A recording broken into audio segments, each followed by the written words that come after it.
Hey there, I'm Constantino de Miguel. Here on the Prime Group channel, I invite you to dive into the origins of language and its countless local expressions we call tongues, dialects, or languages. Ready to unravel some myths and uncover fascinating truths? Let's get started.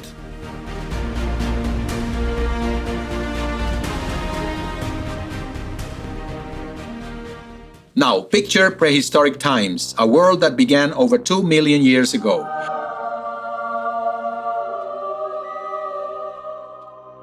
During this era, Homo erectus, an advanced species of primates, started to develop elementary forms of communication with sounds, grunts, gestures, and facial expressions.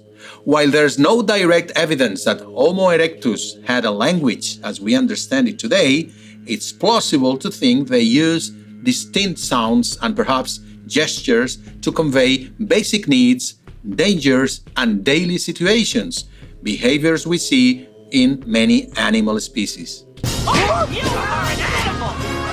As our ancestors' brains evolved, their communication richness likely did too. With the emergence of Homo sapiens around 300,000 years ago, this complexity reached a new level. Modern humans have a larynx and vocal apparatus capable of producing a wide range of sounds, which, coupled with cerebral development, made the emergence of more structured and complex languages possible. Smart boy. Initially, these would be rudimentary, somewhat akin to how tourists rely on basic gestures and sounds when unfamiliar with the local language. But now let's address the question of when the sounds of primitive language began to differentiate into distinct languages. No doubt, this was a very complex process that took place over thousands of years, influenced by social, geographic, cultural, and evolutionary factors. Let's analyze these factors that built the original Tower of Babel. Time to investigate. One of the most significant factors in linguistic divergence is geographic isolation.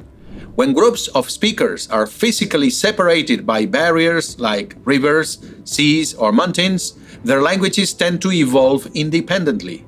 The lack of contact for centuries, even millennia, meant that each group developed its own language, which in the end became unintelligible to other distant communities. For instance, the Icelandic language is due to the geographic isolation of Iceland, a large island colonized in the Middle Ages by the Vikings. Viking, come!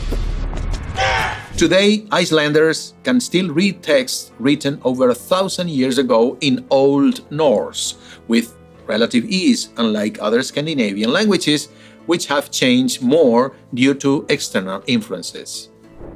On the other hand, contact with other groups of speakers through trade, migration, or conquest can introduce new words, sounds, and grammatical structures into a language. These influences can cause a language to evolve differently from its sibling languages. I say, let's evolve. English, for example, has adopted words from many languages due to its contact with other peoples. We have words like bungalow from Hindi, sofa from Arabic, and ballet from French. Spanish imported from Quechua, the language of the Incas, words such as pampa, potato, from the Mexican Nahuatl words such as tomate or chocolate, tomato, chocolate. Yes, you find them in most European languages too. Languages also change from within. Linguistic innovations such as new sounds, phonemes, new words, lexemes, or new grammatical forms can arise and spread within a community of speakers. In English, please. Take, for example, Old French.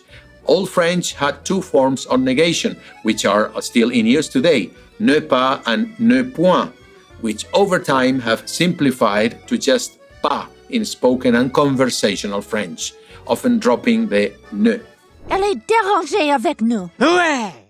Political decisions and social structures also influence the evolution of language. For example, a dialect spoken by a politically dominant group can become the standard.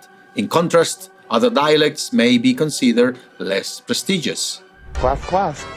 After the Norman conquest of England in 1066, French became the language of the nobility and power, leading Middle English to absorb numerous lexical loans related to law, government, and society, marking a distinction between the English of the upper class and the lower class.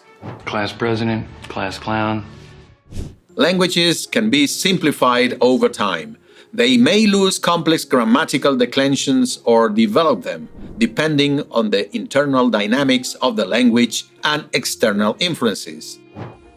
It sounds kind of European, don't you think? Classical Latin had a complex system of declensions with 5 distinct cases: nominative, accusative, genitive, dative, and ablative.